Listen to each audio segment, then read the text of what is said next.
है कि ताजिकिस्तान और उज्बेकिस्तान ने अपने मुल्क में बने ईरानी ड्रोन पुतिन को देने की रिपोर्ट खारिज कर दी। पश्चिमी मीडिया ने दावा किया था कि रूस तक ईरान के घातक ड्रोन पहुंचाने में इन दोनों देशों की भी बड़ी भूमिका है,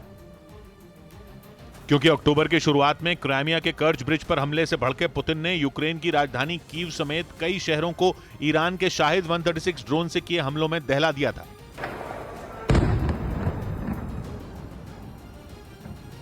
यूक्रेन में इन ड्रोन से मची तबाही के बाद सवाल उठने लगे थे कि आखिर ये ड्रोन रूस तक कैसे पहुंचे और इन्हें कहां बनाया जा रहा है। ईरान के सारे सहयोगी देशों के नाम पर कयास लगाए जा रहे थे, लेकिन इस बीच पश्चिमी मीडिया की एक रिपोर्ट में दावा किया गया कि ईरान ने इन ड्रोन को तैयार करने के लिए ताजिकिस्तान और उज्बेकिस्तान में फैक्ट्री खोली है,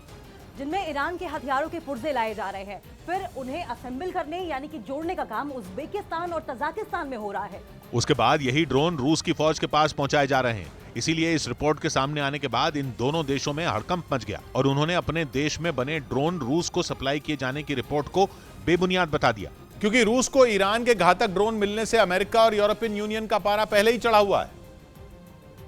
ऐसे में खबर है कि ताजिकिस्तान और उज्बेकिस्तान अमेरिका और यूरोप की नाराजगी मोल नहीं लेना चाहते और इन दोनों देशों की सीधे तौर पर इस जंग में अब तक कोई भूमिका भी सामने नहीं आई है, बल्कि वहां की सरकारें तो हमेशा खुद को जंग से अलग रखती रही हैं और ये भी कहती रही हैं कि वो जंग के पक्ष में नहीं है। लेकिन पश्चिमी मीडिया की रिपोर्ट में तो ये तक दावा किया गया था कि इन दोनों देशों में ईरान के केवल ड्रोन ही नहीं बनाए जा रहे, बल्कि कुछ घातक मिसाइलें भी बनाई जा रही हैं और ईरान की मदद का मतलब पुतिन की मदद है और इसका सीधा मतलब यह कि यूक्रेन में चल रही जंग में रूस का साथ देना। इसीलिए माना जा रहा है कि रिपोर्ट पर खुद को घिरता देख दोनों देशों ने इसे खारिज करने में ही अपनी भलाई समझी। बीच ड्यूरेशन टाइम्स वेबसाइट ने दावा किया कि बाइडेन सरकार ने समंदर से दागी जाने वाली परमाणु मिसाइलों को बनाने का काम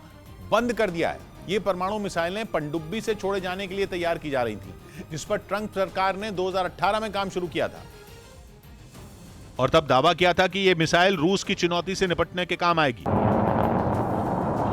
यानी रूस ने अगर अमेरिका की तरफ आंख उठाकर भी देखा तो परमाणु मिसाइल उसे तबाह कर देगी। अमेरिका ने दावा किया था कि पनडुब्बी से दागी जाने वाली परमाणु मिसाइल दुनिया की सबसे आधुनिक मिसाइल होगी, लेकिन अब बाइडेन सरकार ने इस मिसाइल को बनाने का प्लान समंदर में ही दफन कर दिया है। यानी अमेरिका ने पिछली ट्रंप सरकार के मिसाइल बनाने के काम को पूरी तरह बंद कर दिया और इसका ऐलान तब किया गया जब अमेरिका ने अपनी परमाणु नीति की समीक्षा की। दावा किया गया कि इस नीति की समीक्षा के बाद अमेरिका ने यह फैसला किया कि उसे किसी नए परमाणु हथियार की जरूरत नहीं है,